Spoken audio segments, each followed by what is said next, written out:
I am Vinnie Tortorich, and folks, your good intentions have been stolen, but don't worry, I'm here to help you get them back. You may be soft and succulent when we start this process, but hang in there. Before long, you will be lean and mean, and that's a money-back guarantee from this podcast. Keep in mind, you didn't pay anything for it in the first place. We have a return guest. This guy was on the show early on. I'm talking in the early days when it was just me and Anna doing all three shows per week. As most of you guys know, we do 5 shows now. And on Friday, I call it the Luminary Show. And that's when we bring in someone with special knowledge from the world of health and fitness.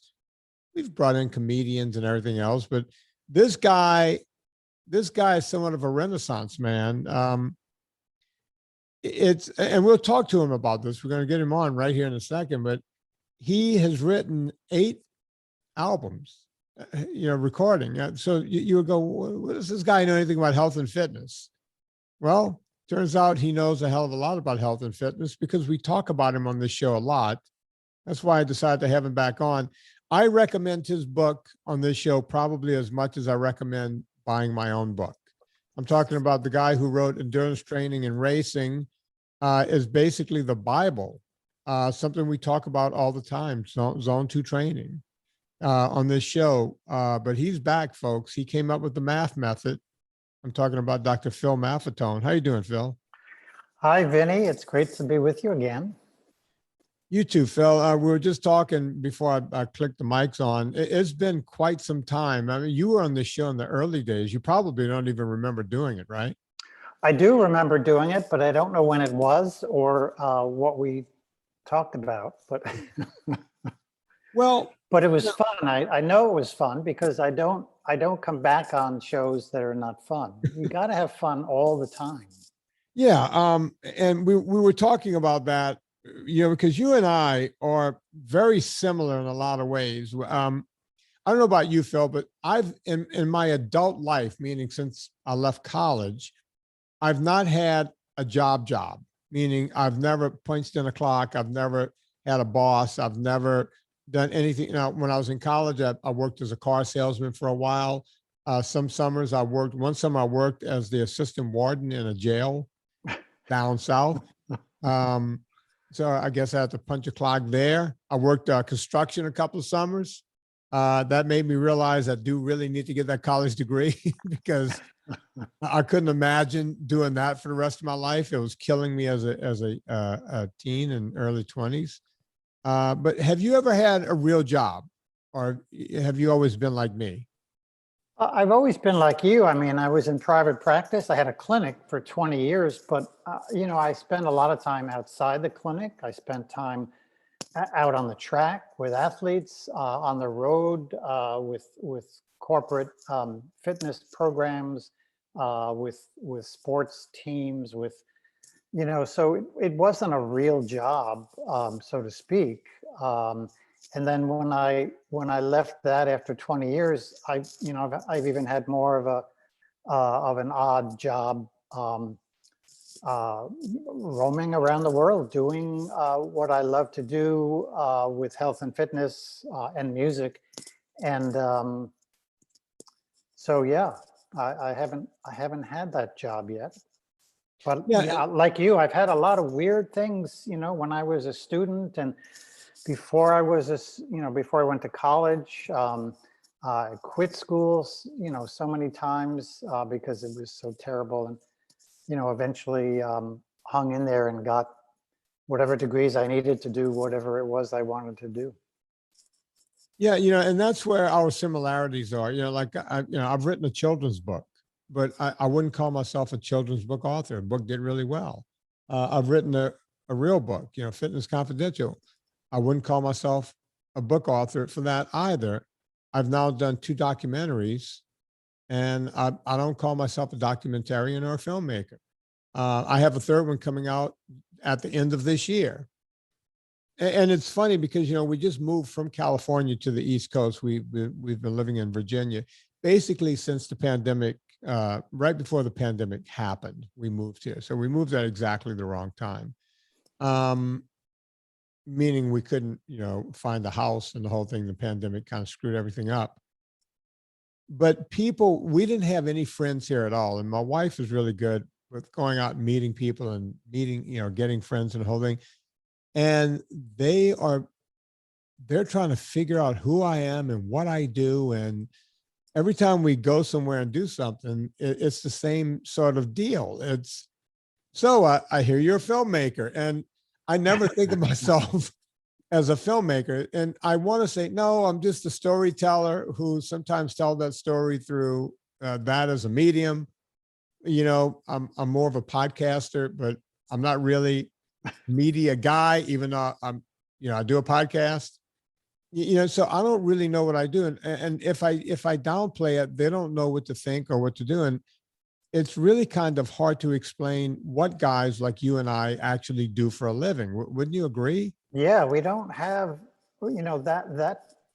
that's a social thing that we all grew up with this crazy idea that we mostly got from our parents and relatives that, you grow up, you go to school, you get a job, and then down the road, then you retire. Yeah.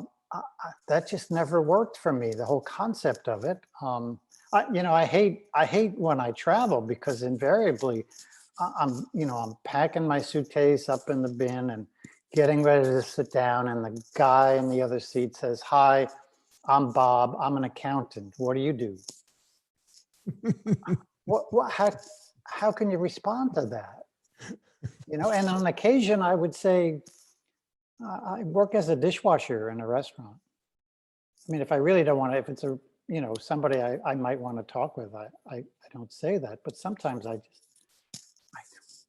But I get where you're coming from, because when you said that, I've had that same thing. I'll be somewhere like that on the plane or whatever. And what's your name, Vinnie? Oh, what do you do, Vinnie? And I don't know. I turn flush. I think they think I'm a drug dealer or a pimp or something, because I start fumbling for what I do for a living. Most people know what they do for a living. Yeah. And then when you start fumbling, usually they don't want to talk to you anymore because they think something's wrong.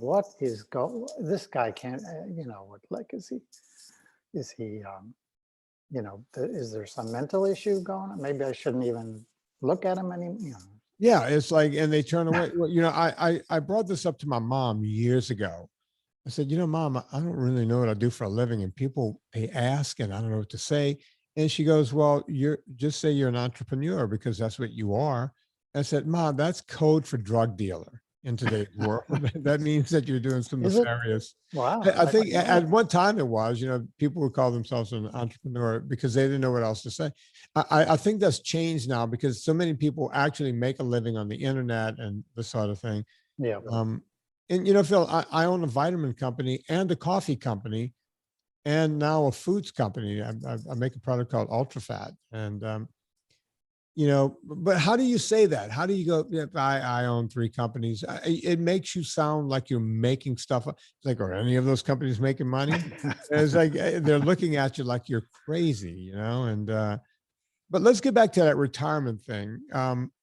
We're both, I know I am, and I think you and I are about the same age. We're both retirement age, yet I've never considered retiring. There is no plan for retirement.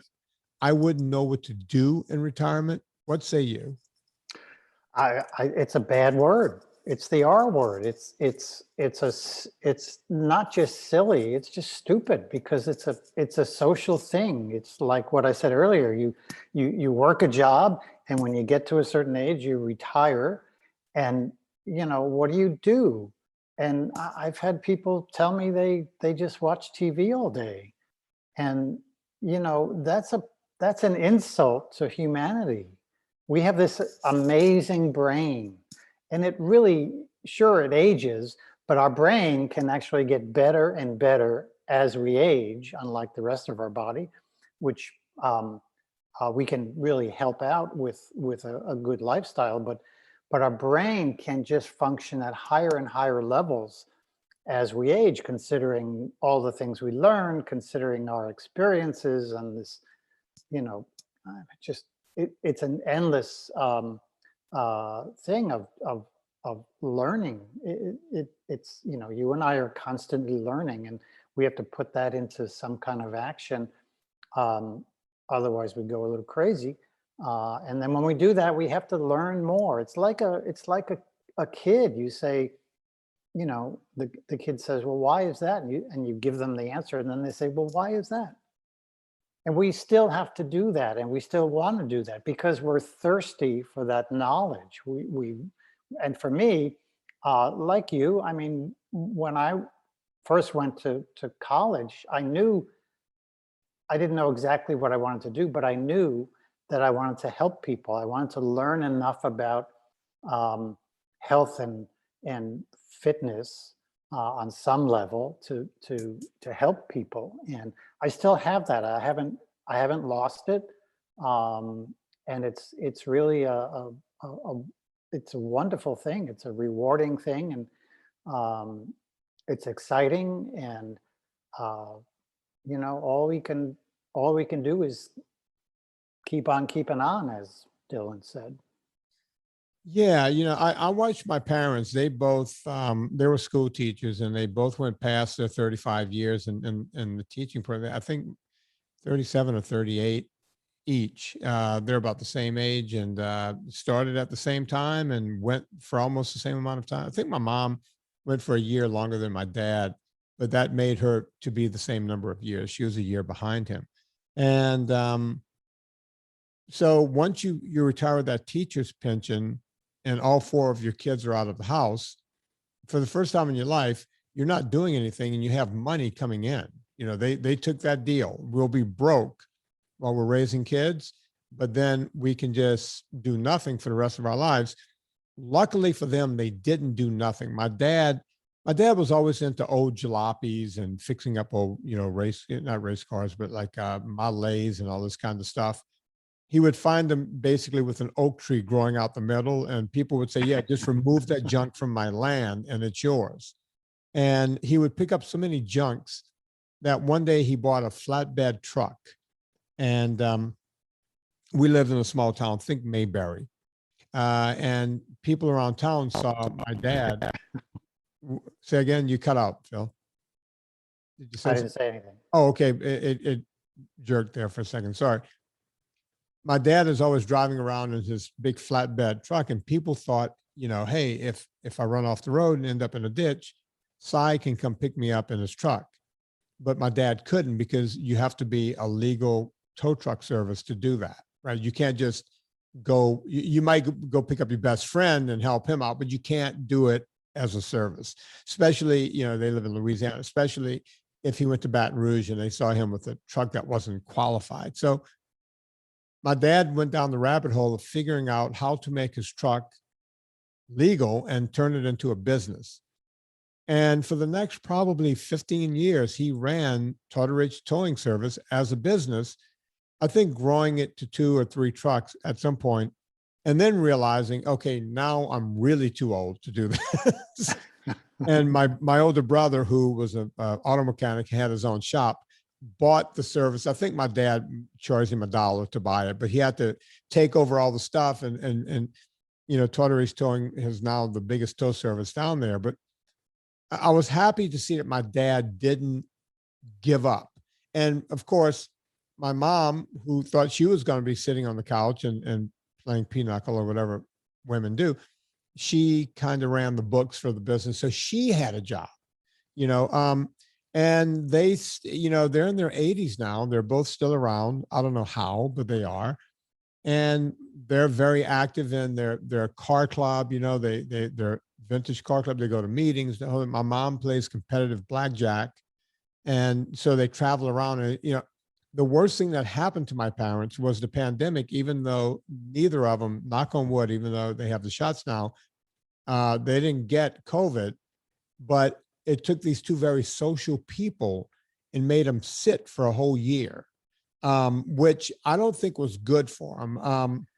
Wasn't good for anybody. It was one of the side effects of that preventable pandemic that had been predicted previous.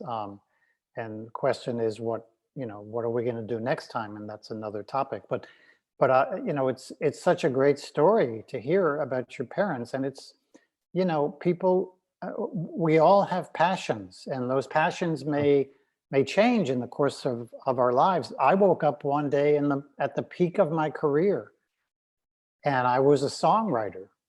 Yeah. I didn't have a passion to become a songwriter. I was a songwriter, and I didn't realize it. And Wow. I really kind of put my career on hold while I ran away to LA to learn how to be a songwriter and learn how to play guitar and piano and all those crazy things. And it was really an amazing thing to experience. And then I gradually got back the health and fitness things because I realized it was all one thing in my life. I didn't have, Yeah. you know, songwriting here and health and fitness there. They kind of overlapped a good amount. It's funny how people, when you're one thing, they can't really see you as something else. You know, isn't that weird that that happens? It's the social phenomenon of, you know, who are you? What are you? What do you do for a living? Yeah. And and you know, and that really goes against our natural brain. The human brain is a polymath brain. We do a lot of different things. We're experts at hunting and gathering. We're experts at, you know, building a fire. We're experts at cleaning out the cave. You know, these we're a multitasking uh, human being, and we have a brain that learns and is lazy, and as a result of being lazy, we figure out better ways of doing things so that we have more time, and then we could do even more things. You know, I've often said that if you know, if you have a heart surgeon, you know, you have this doctor and he plays golf religiously. That sounds normal. He's a doctor. He plays golf. He probably belongs to a country club. This all works in our brain. But if a professional golfer eventually becomes a doctor, all of a sudden it's like, is he really a good doctor because he was a golfer? I'll tell you the best example of that. You and I are old enough to remember this guy, Eric Hayden or Eric Yep. Hayden Yep. was Olympic speed skater. He Yep. rode bicycles for 7-Eleven. The guy was just an animal. Cover, I can still remember him on the cover of Sports Illustrated with that kind of gold lame, you know, pants on when, you know, the thighs just, you know, sequoia thighs popping out, Yeah. and, you know, Eric Hayden. And then, you know, next thing you know, it's like, you know, one day I'm Googling, what did Eric Hayden ever do? It's like, oh my God, he became an orthopedic surgeon. It might not be, he's a surgeon of some sort. I don't know if it's orthopedic. Do you know? Yeah, I can't remember, but I remember hearing about that, and you know, I didn't think too much of it because I've seen it go both ways, and when you start getting into multiple, you know, this renaissance mode where you're doing multiple things, you just start going here and there, and you know, what hat am I going to wear now? And in the course of a given day, gosh, I may be writing, you know, a very um, academic part to a scientific study I'm going to submit to a journal. And then all of a sudden I get this idea for a song, and I have to get up and grab my guitar and write the song. And I may not come out of that until 10 o'clock in the evening. And I say, oh, it's dark outside. And you know, it's every day is different, and we don't get bored, that's for sure.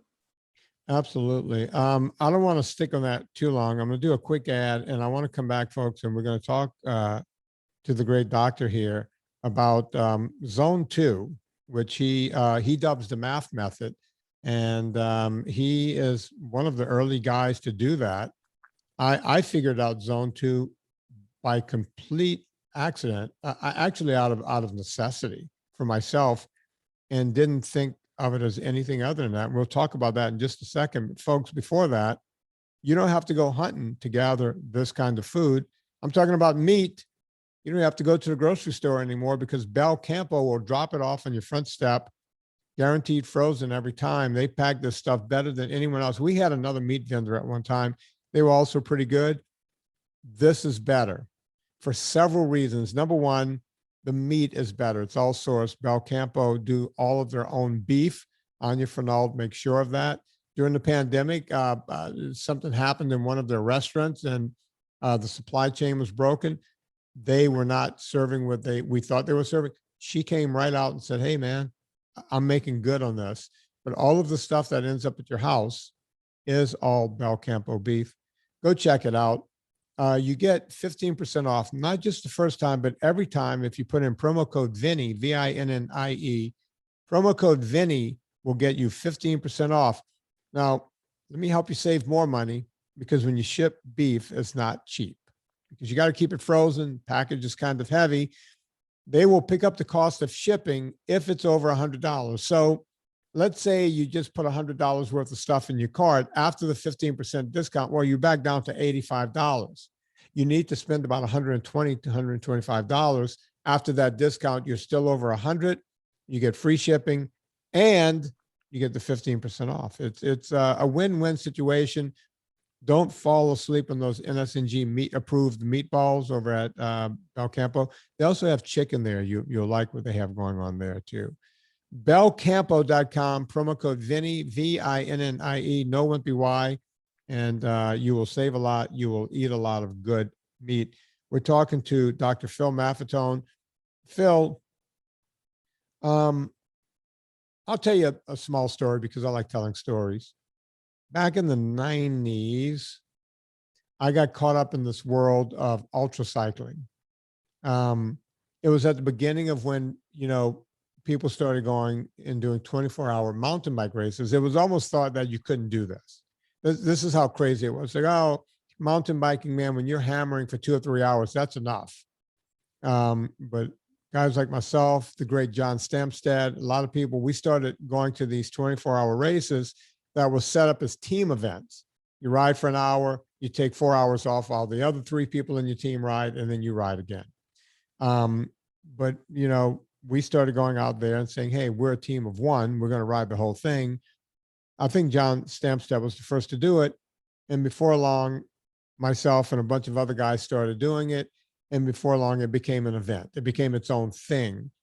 The problem is, after 2 or 3 years of doing it, we started, well, I know I did. I got some sponsorship because everybody wanted you to wear their name on your jersey because we were doing what they thought was something pretty special. And they wanted you to race all the time, which is a problem. So once you got into it, every 3rd or 4th week, you're doing a 24-hour event. Our bodies would just get beat up.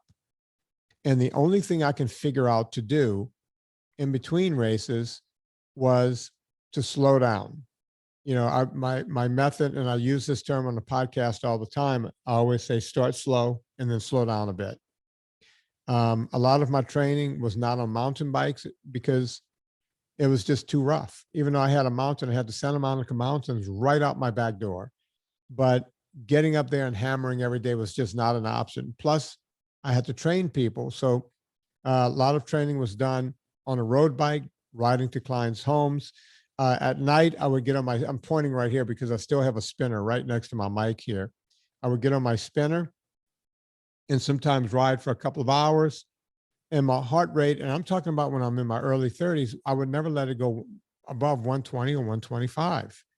And found that when I started doing that, I got into even better shape. Now, when you consider, I would, because I write down everything. I still write it down longhand. I don't type it into a computer.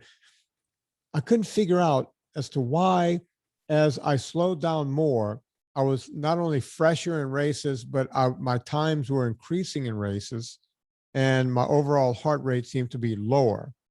I started teaching my clients to go slower, to get faster, and everything else.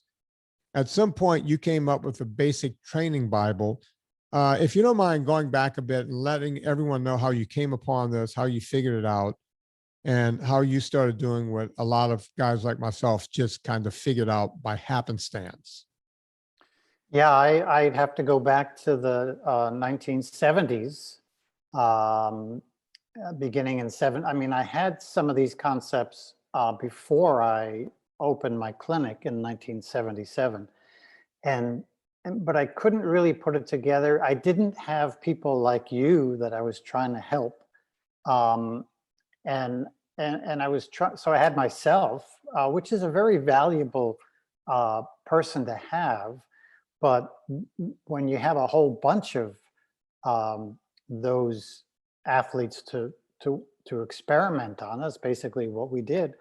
You learn a lot faster. And so in 77, I started to look at how people responded to exercise, how exercise affected their dietary needs, how their food intake affected their exercise, and how stress kind of affected everything. And it's sort of like, okay, you put 2 and 2 together. Oh, and here's another 2 and 2, and here's a 3 and 3. You got to put that in the, Yeah. and one thing leads to another, and you just, I started using a heart monitor in those days, way before the wireless monitors came out. I had seen a cardiac monitor that was being used in hospitals, and I thought, this is perfect. And it was a big, bulky thing, with a big thick strap. That one strap went over the shoulder and one around the chest, and you had to look down your shirt to see the heart rate, because it was displayed on this little box.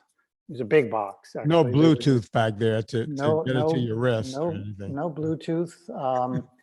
But I would go to the track and watch people walk and run. I would get on my bike and ride with cyclists while they had their heart monitor on, and I would look at their gaits while they rode. I'd say, "What's your heart rate now?" And after a while, I got to know that this gait or that gait is associated with that heart rate or the other heart rate. And I realized that when their heart rates got higher and higher, at some point, their gait would become more irregular. And I said, "Oh, that's an interesting ceiling that they hit. Let's keep them below that level and see what happens." And of course, what happened is what you experienced. The aerobic system started developing better, and the aerobic muscles are the ones that stabilize our joints and allow us to move in a smooth, efficient way. And those aerobic muscle fibers burn fat for energy. So now we were slowing down to get more energy so that we eventually could go faster. And it often didn't take long for athletes to say, first of all, they start complaining, I can't train this slow. How can you train this slow? All my competitors are training fast. I have to train fast. And you have to get their attention. And in those days, it was not easy to convince people. But there were enough of them that went along because they were feeling so bad. And it wouldn't take long. Sometimes it would take a few months, and they'd call up and say, "Hey, I have a problem. I'm running too fast at this low heart rate." I said, "Oh, you just recently, we talked about how you were complaining that you were going too slow, and now you're going too fast." Yeah. Well, that's what the aerobic system does. That's what happens when you feed an engine more energy. Yeah. Simple. So explain, and I always tell people like yourself to try to explain it as if you're talking to some third graders. That's not to downgrade my audience, but scientists can sometimes talk over people without even trying.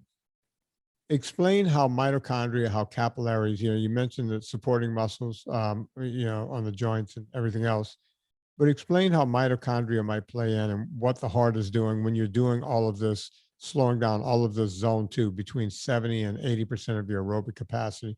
What's actually going on?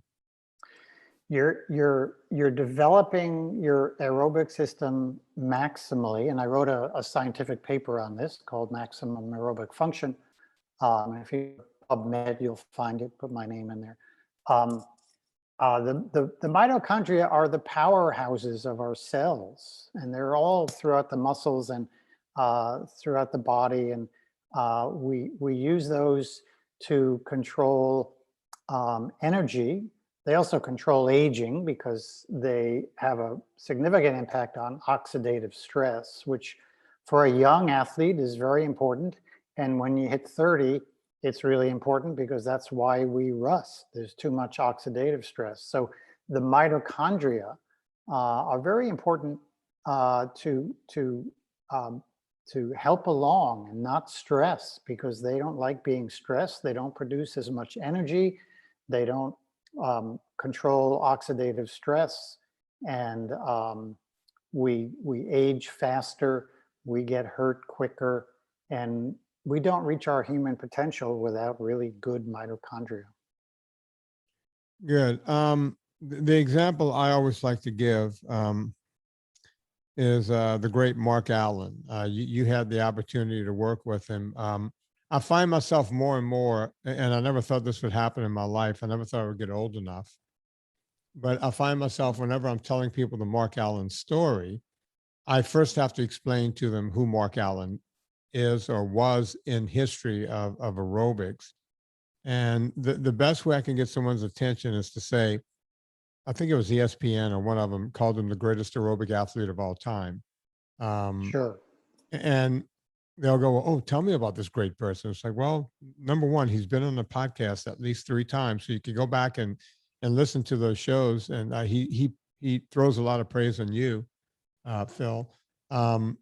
But Mark Allen, for the audience who might not know who he is, and you help me with this, Phil, if I get it wrong, he came out second 6 years in a row behind Dave Scott, or was it Scott Tinley? Can't remember which one it was. Dave Scott. I don't think he was second for 6 years. I don't know how he had a lot of seconds, and he had a lot of breakdowns, and that's what led him to see me. So he kept making it to the show, to the Ironman, the big one, and the Super Bowl of Ironman in Hawaii, and he was a contender, but he never won. And he found you after that 6th time. Is that right, Phil? Yeah, but he won 6 times afterwards. Yeah. Well, actually, he won 7 times. He won 6 in a row, took a year off, and won an unprecedented 7th. No, he won 5 in a row, and then he. Oh, really? He took a year off because he wanted to train to make the Olympic trials in the marathon and run a sub-30 10K. And, he kind of needed a little time off as well.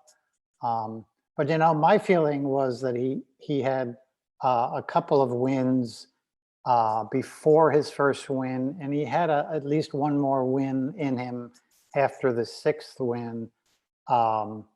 But it's a grind. It's a grind, even though it's easy training. Yeah. It's a lot. And he was 37 when he won his last one, and he was racing against all these young kids, these super cyclists, and and his marathon split I think lasted for 20 some odd years, the record. So he certainly left a mark, no pun intended, with his performance, and he is considered one of the greatest endurance athletes. If we have to break the sports up into endurance and speed and power, and he's certainly but the guy ran a sub-30 10K. It's not like he was slow. Wow. He was a lot of fun to work with, and I've worked in all sports, and triathlon was one that I enjoyed because I was a cyclist, I was a swimmer, and I was a runner, and I thought, wow, these people are doing it all in one race. So that's interesting. And so I tried it as a competitor, and it was fun. And then I realized that this is a fun sport. It's like having, it's like being in a lab where you've got these rats going around on the treadmill, but now they're doing 3 different things. And that was exciting for me. So I got into it quite a bit. Well, if you don't mind me drilling down on that a little bit, with you take a Mark Allen, somehow he shows up in front of you. He before that, look, he's everyone in the world knows who he is. If you picked up any triathlon magazine back in those days, Mark Allen is considered basically one of the top two or three guys in the world. And one day he ends up in front of you. How does that happen? Did you seek him out? Did he seek you out? How did you guys find each other? And how does that meeting go when Dr. Maffetone has to come up and go, hey man, you need to slow down and get faster. How did that meeting, or maybe it went differently than that? How does that work? Yeah, he sought me out. I was doing at the time, so this is 82, I think, or 83. I was doing these clinics in different cities around the world, and I was in San Diego. And I had already seen Colleen Cannon, who was one of the great female triathletes. That's a name I haven't heard in 30 some odd years. Yeah, she's been, but she's doing really well. I lectured and played music at her Women's Quest event last fall, I think, and she's as wonderfully crazy as ever and in really great shape.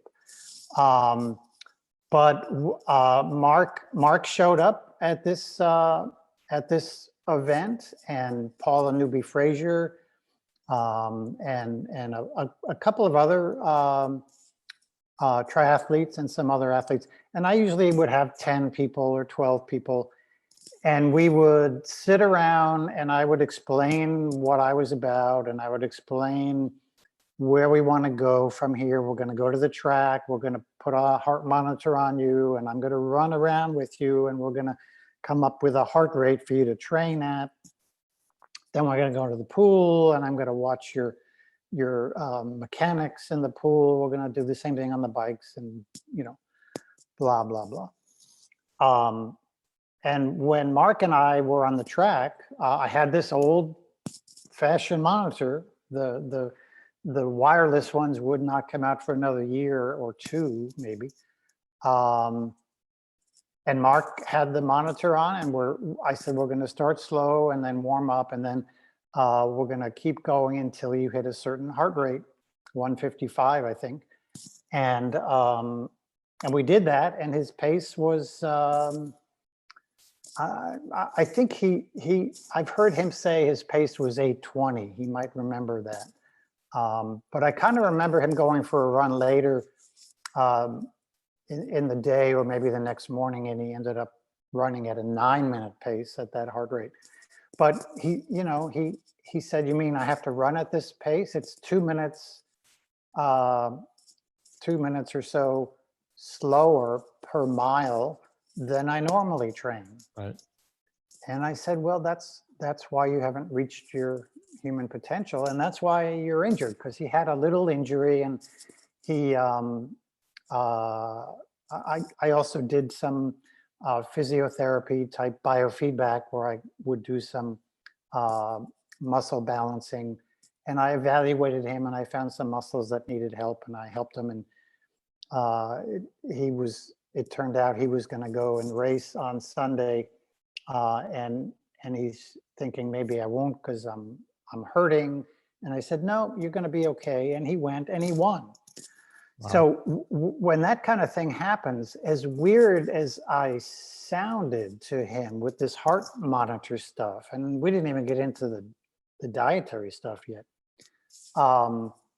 When you help someone physically get out of pain, sometimes they say, well, this guy must know something because my knee doesn't hurt anymore. Yeah. And I won this race. And so maybe he knows what he's talking about with this slow training thing. And that's sort of how it started. That's sort of a typical story with athletes that who come to see me. And once I got a reputation, it wasn't so much like that. People just said, okay, tell me what to do. But that was a few years later. Yeah, but when, it would have to be, you get lucky, you get the best, one of the best athletes in the world, and he starts following you. Of course, at some point, the you mentioned Paula Newby Frazier and some of these names, they would have to start taking note, right? At some point going, wait, what does this guy know that we don't know already? Right? Yeah, and I think what happens is as these athletes get faster, as Mark went from an 8:20 pace at 155 heart rate to an 8-minute pace at 155, to a 7:30 pace, to a 7-minute pace, to a 6-minute pace at the same 155 heart rate, to a 5:30, to a 5:20 pace. This is insane. And when athletes would hear this, first in the beginning, they said, no, that doesn't happen. You can't train slow and get fast.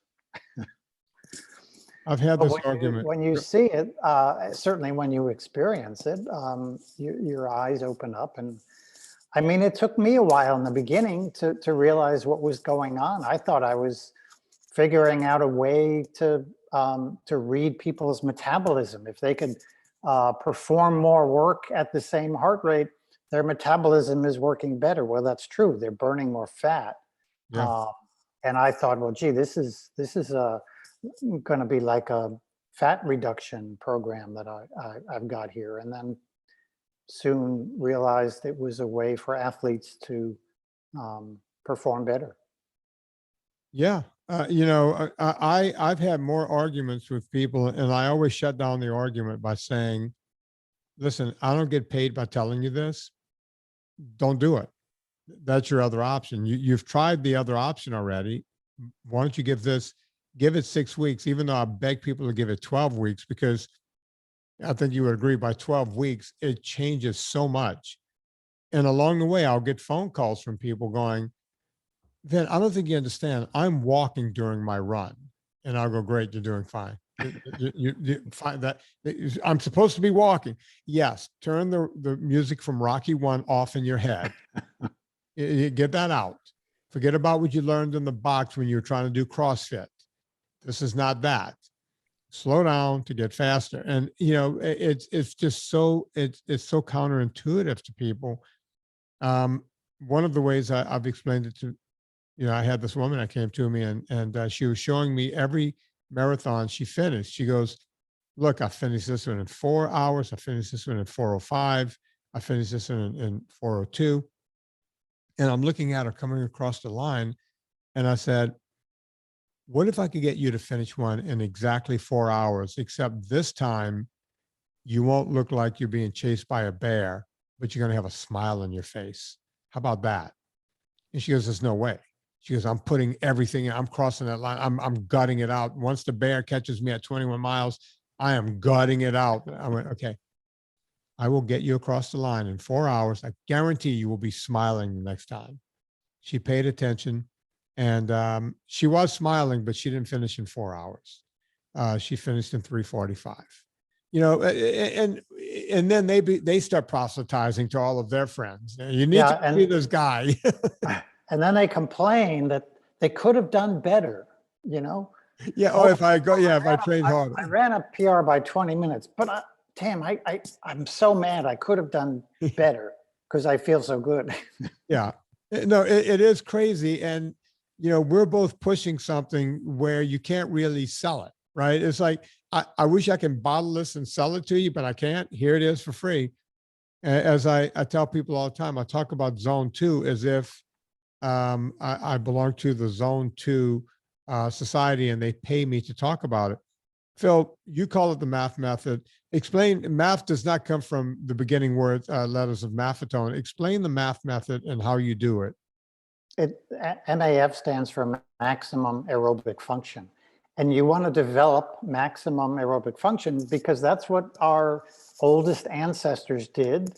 Humans were aerobic creatures. We didn't sprint a whole lot, but we did. And when we needed to, we had that ability, but we hung out and we jogged around, we followed animals, whatever. We ate a lot of fat. They wore hats just like yours. And that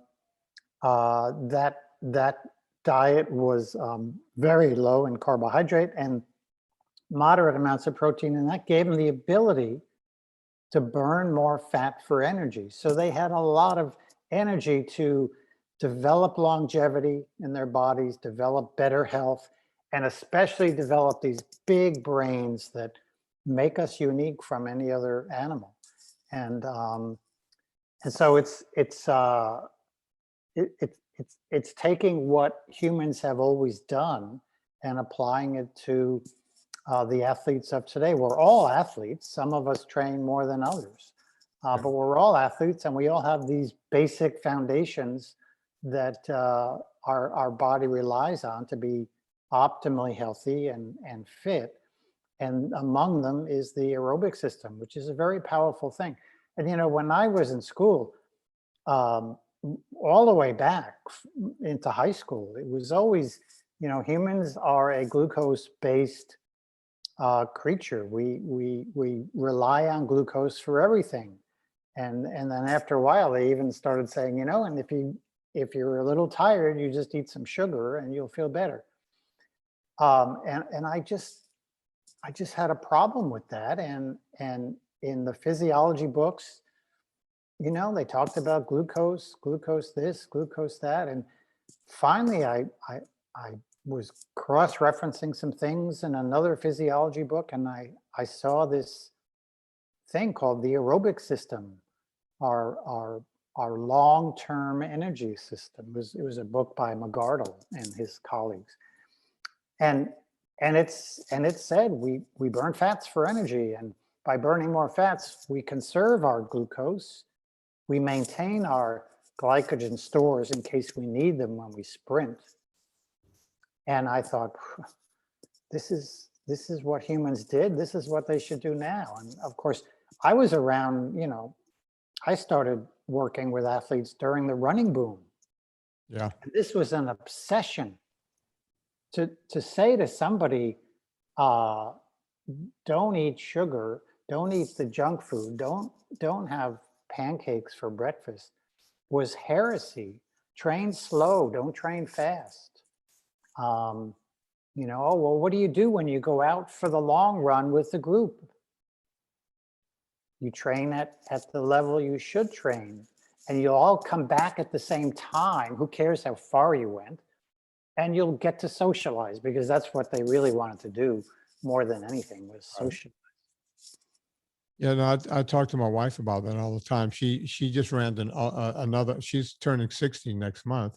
She just ran an ultra again last weekend. She's not planning on stopping, and she's a social animal. And she says she has some running partners, and I'll always say, when you're out running with them, let them know that they should be selfish and you should be selfish, and you guys all go at your own pace. You know, you're going to end up back at the car within 3 to 5 minutes of each other anyway. It's no big deal.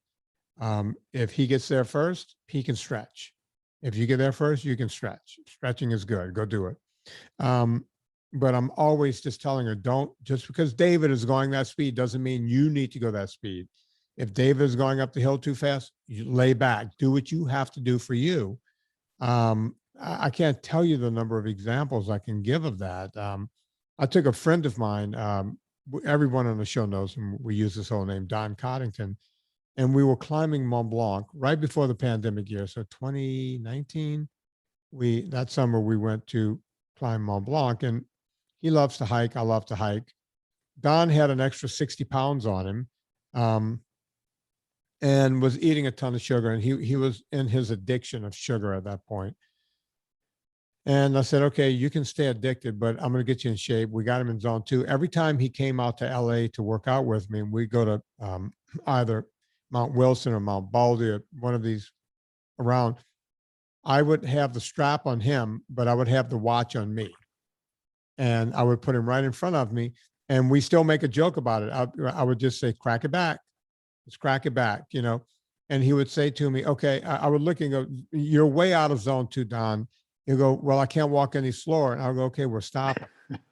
So we would just stop and just look at the view for a few minutes. And he would go, this can't be training. I said, no, this is exactly training. And I said, now, when you start walking again, unless you want to stop again, you have to, when I say crack it back, you need to effing crack it back, and we went up Mont Blanc. As a matter of fact, the climbing guides we hired wouldn't allow me and Don on the same rope. But for different reasons. They looked at Don and went, okay, we're going to probably have trouble getting this guy to the top. This other guy is very fit, and they didn't want us to climb together. And so they put us with different guides, and Don did as well as anyone else with the 60 extra pounds on him, right? Since then, he's taken that 60 pounds off. You should see the guy now. He and I went out to Whitney 3 weeks ago. We climbed it once. He was like a champ. We tried to go up again. We got caught in a lightning storm, so we had to come down. He just went back out this past weekend by himself. He had some vacation time. He works in the music business in New York. He went back out there. I think I know Don. Yeah, but everybody knows Don. He Yeah. works for Interscope, or one of those. He works for Interscope. I know Don. Yeah, he's a good guy, and you've probably talked to him. He calls everyone. He'll talk to anyone to get information. He went back out to Whitney and climbed it twice more this past week, besting his time of 3 weeks ago, and then went up again 2 days later and bested that time by almost 30 minutes. All zone 2. He sends me, because he records everything. Now the watches are so sophisticated. Yeah. He's got a whole lab. What it used to take us to do in a lab when I was at Tulane, you can now have on your wrist for $700. Yeah. And he sends me all the data. And sure enough, the guy never broke out of zone 2. He's at altitudes and he's doing amazing things. It's just crazy how that works, right? But if you explain that to someone who doesn't want to listen, they just won't listen. Yeah, it's interesting because the people, both your audience and mine, which are the big overlap, those who are 30 years and under have a different mentality. They have a different approach. It's really the no pain, no gain approach, and they haven't gotten hurt enough yet to think twice. And when you get over 30, and especially over 40, now you've got some experience. Now you think, gee, I'm willing to think things through. I'm willing to not accept the fact that we should all train with the same program and we should all follow the same diet. And the reality is, and what our society is so anti when it comes to this, is that we're all uniquely different. Yeah. And the whole game for each of us is to personalize our lifestyle based on what works for us best, which is going to be based on some measurement. Yeah. So if we can measure ourselves getting faster over 6 weeks, then we know we're heading the right way. But if after 6 weeks, we're running this so-called slow pace, but 6 weeks later, we're not getting faster, well, something is wrong. You either lie to yourself about what zone you're in or what your 180 heart rate should be, your MAF heart rate should be, or you're eating so much junk that it's impairing fat burning, and it doesn't matter what heart rate you train at, you're never going to improve your metabolism to burn more fat. But 6 weeks. 6 weeks is a pretty good measure. You should see some objective, measurable improvement after 6 weeks. And folks, I tell everyone, don't think you can do this once or twice a week and get there. You have to be consistent to see this happening. I give the 180 minus your age plus or minus 5 theory all the time.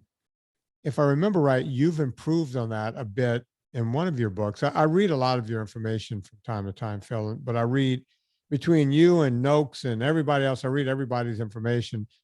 You've juggled those numbers around a bit over the years, right? A little bit. The most recent change is that I added the overfat condition, which is so easy to measure. Your waist should be less than half your height. If it's not, then you're overfat. And if you're overfat, you need to subtract an additional 5 from 180 minus your age. And I've added the different components of overtraining. As you know, I talk about the 3 stages of overtraining. The first stage is the one that people miss, the one that is so elusive because people don't accept people they just don't see it. And that's when you go from this overreaching state, just crossing the line into overtraining. You don't realize it. And if you don't measure yourself, you don't realize that you're actually getting slower again at your MAF heart rate. And that means you're being overtrained. So if you're overtrained, or if you're obviously overtrained, where you're just exhausted, can't get out of bed in the morning, you're depressed, you haven't run a personal best in years, then you have to also be in that minus. Well, if you're in a chronic stage of overtraining, you subtract 10. Wow. Just like if you're on medication. If you're on medication, it means you have a serious health problem. Right. Now, the people who are on medication that don't need to be on medication, I have to say, why are you on medication then? If you don't have to be on it, then you're not on it, then you don't have to subtract 10. So let's do one, Phil. Let's say I was 40 years old. You take 180 minus 40, so that puts you at 140. But if you're in pretty good shape, let's say you're not, I always tell people you're not a couch potato, you can walk 3 miles, no problem. That's my interpretation. I always tell them they can add 5 clicks. So I would put them at 145. That's if they have no health problems. Right. That's if they don't have more than a cold or 2 a year. That's if they're not on any medication. Right. And they don't have any injuries. They don't have any aches and pains. And that rules out most people. Now, if you, in that individual, if they have this chronic knee problem and they're on medication, but it doesn't affect my heart rate. It's got nothing to do with affecting your heart rate. And now you're subtracting 10. Now you're at 130. 130 is their max. Right. And now they start training. They're slow. They're complaining. They're eating better now, and they're losing body fat. They're getting faster. They don't need the medication anymore. So now they get off it. And now they could raise their heart rate back up to the 135 or 140, or even 145. And that's how it works. And if you don't find that really good starting point, you just don't make the progress you want. You don't reach your human potential, which is way, way up there. Oh, exactly. All right. So let's take another one. I'm 6 feet tall, so I'm 72 inches tall. What would my waist have to be for me to subtract 10? 36, below 36. So, anything. So, because, let me humble brag here. I have a 31-inch waist, and maybe a 30. So I'm fine. But the average, let's say someone was my height, but they were 36.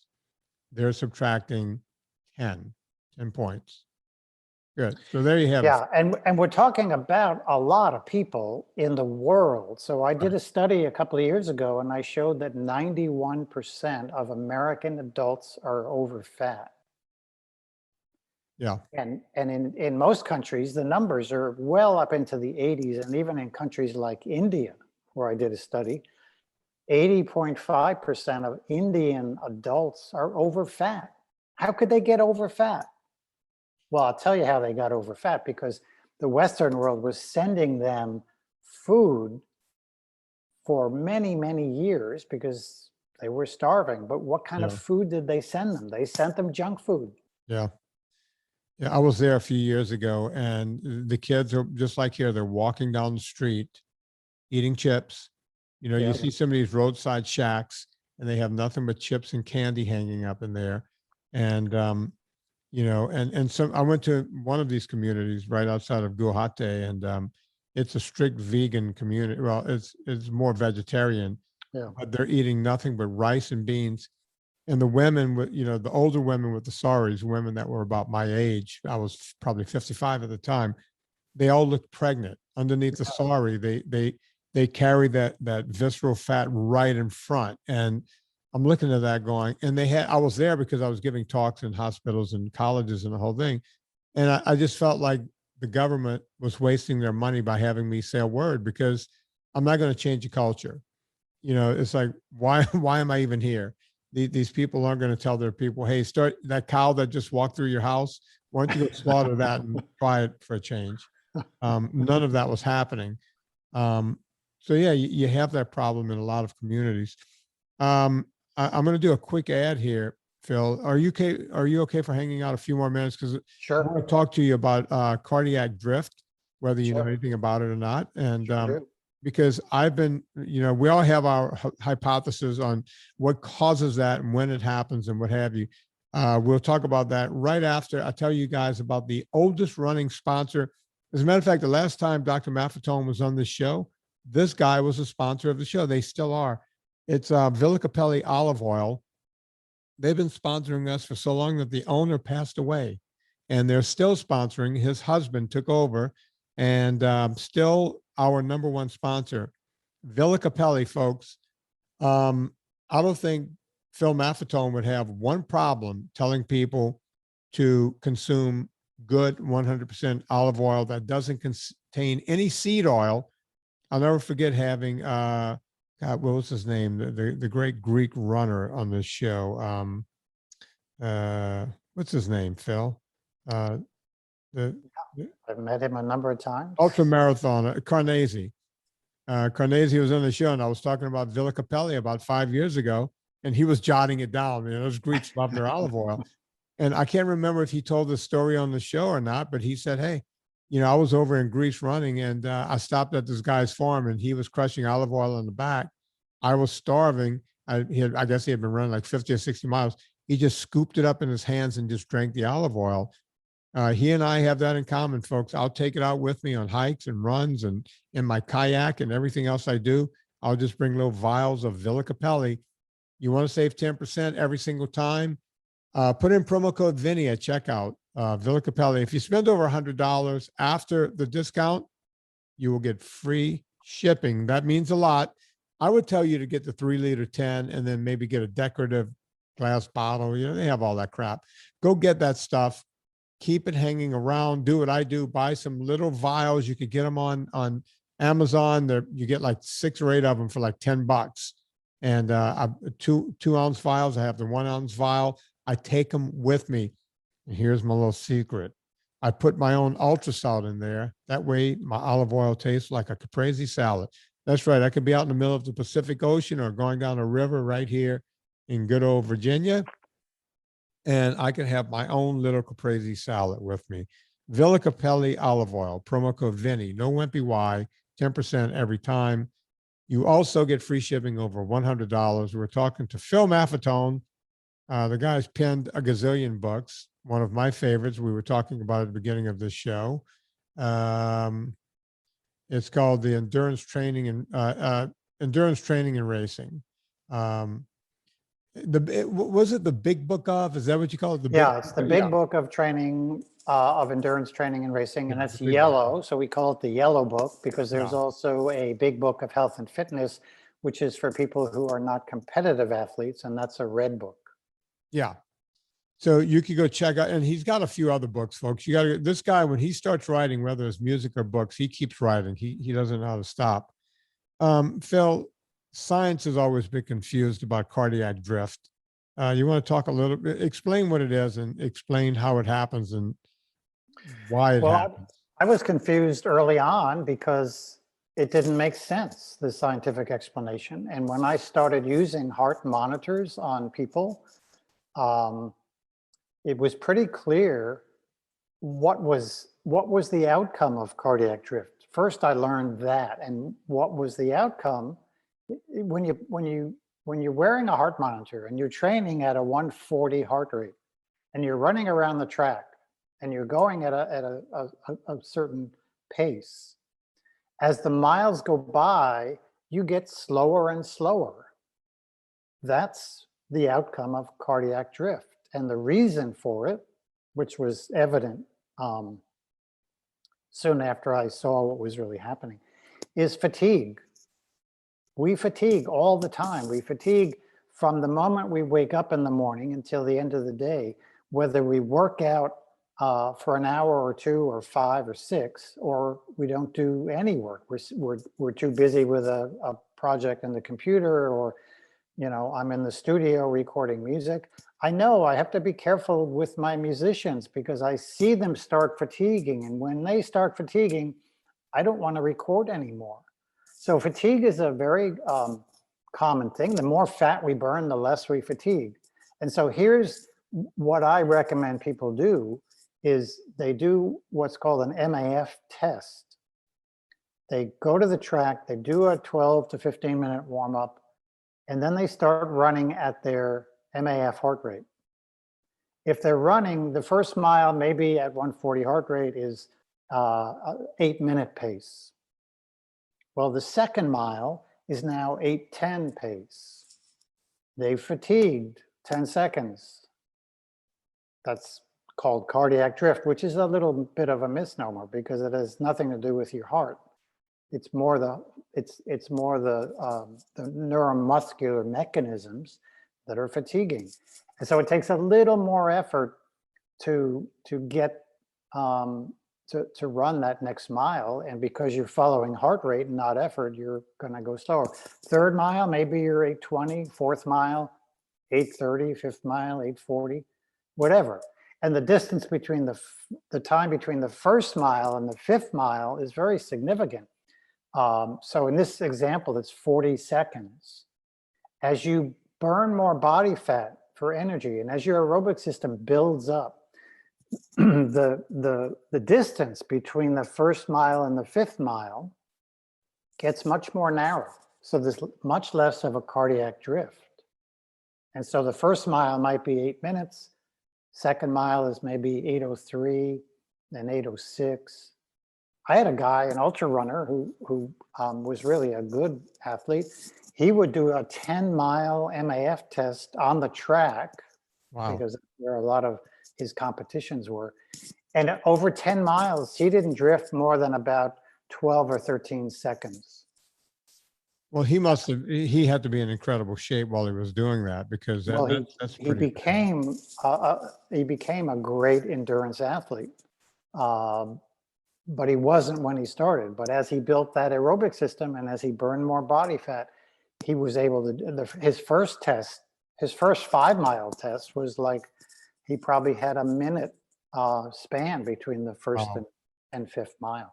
So that's another example of how you improve as you build your health, because now your metabolism is better, you're burning more fat for energy, and your fitness improves. Your aerobic system is working better, your gait's better, so you're not wasting as much energy every step along the way.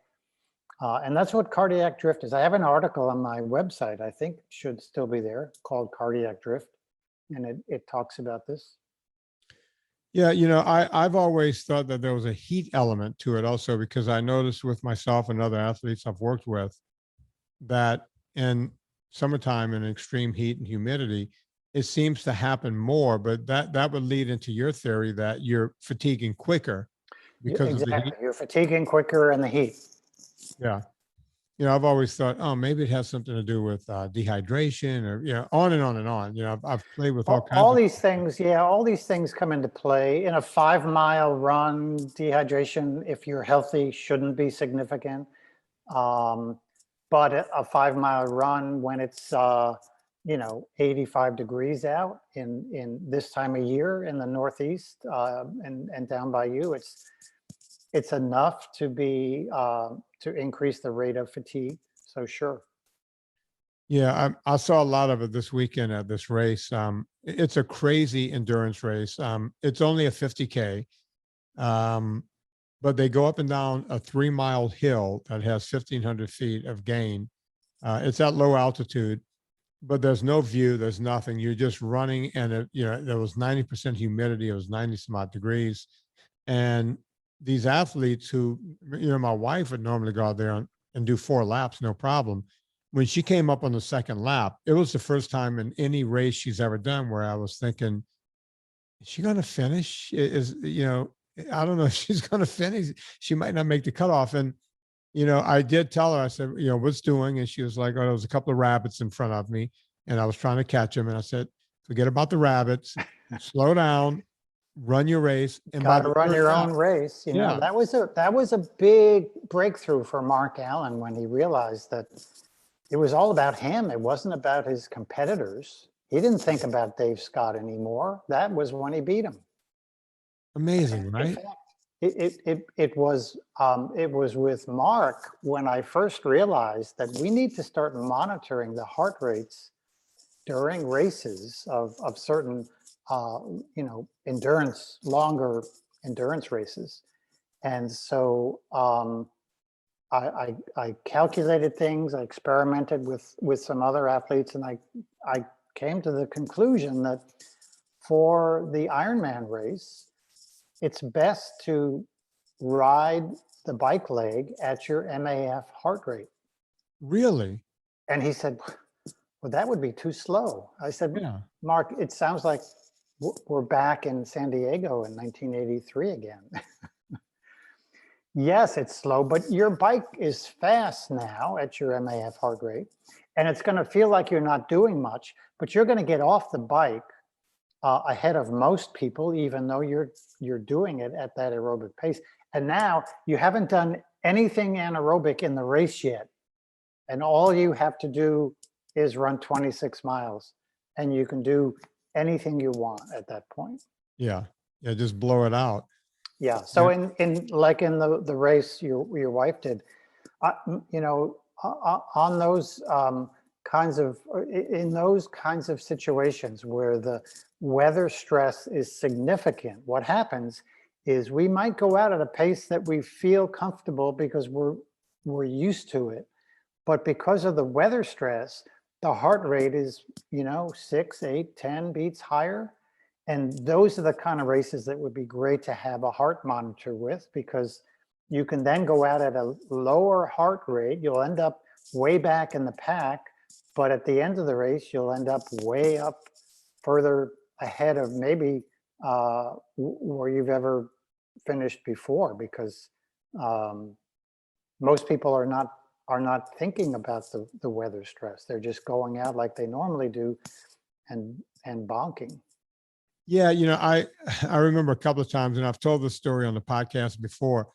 When I started getting, I got away from mountain bike long distance at some point, and just started riding more road, and started doing, you know, race across Oregon. You know, these 500 milers where you could finish them in 30 to 36 hours, and you know, I didn't much care to go further than that because I had a career I had to worry about, and you know, a lot of people took note that my first 200 miles would always come in at like 9:15, 9:30, this kind of thing.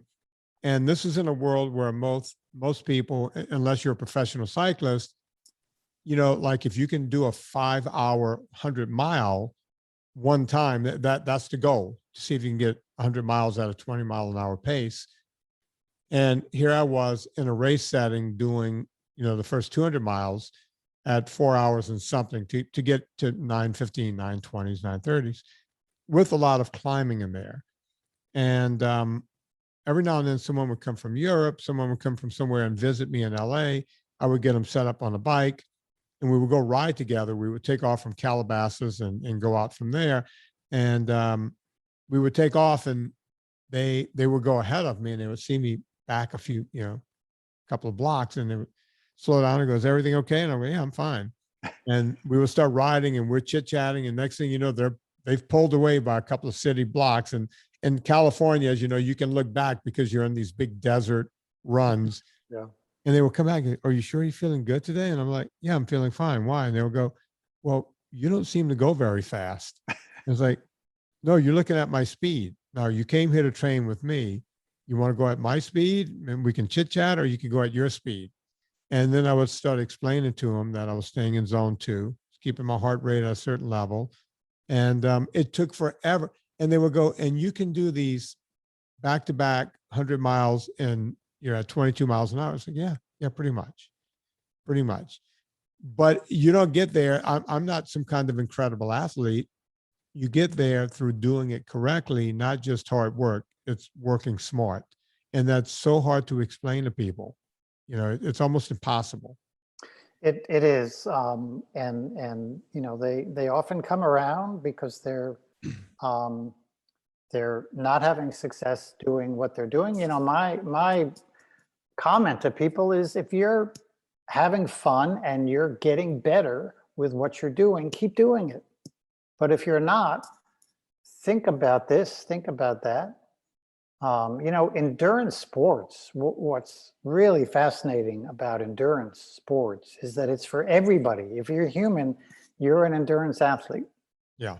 And you can keep getting better. And endurance sports is the kind of event where when you're 30 and 40, you're often not hitting your peak yet.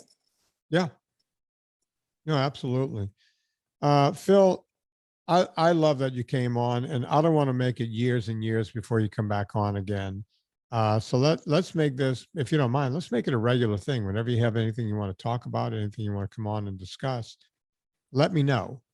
Because Okay, I'm happy to do this. I love you know, getting rid of all this information in my head, because if I don't, it just starts clogging things up. And so, yeah. folks, go check out. It's one of my favorite books. It was written in 2010, The Big Book of Endurance Training and Racing. And if you don't want to be an athlete, you get the Big Book of Health and Fitness. The yellow one is the one for racing. The red one is the one for just being fit.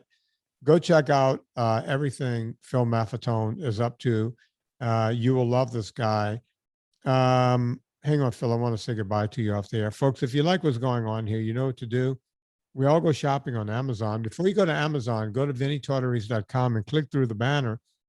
It's how we keep this show free for 1 gazillion years in a row. So go do that. Also, we have the Superfan page. It was basically Patreon before Patreon. You see, we created something before someone else did. You could go there and people toss us a couple of bucks. It's the way I could keep this show completely autonomous. You know, look, there are sponsors that want to come on. I'm not kidding when I tell you the people from Coca-Cola has called me up and offered me a lot of money, and I won't do it. I won't sell out to these sponsors.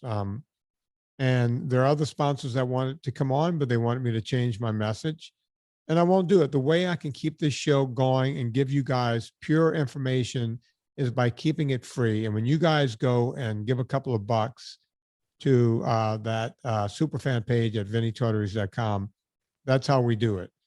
So there you have it. On behalf of Dr. Phil Maffetone, my name is Vinnie Tortorich.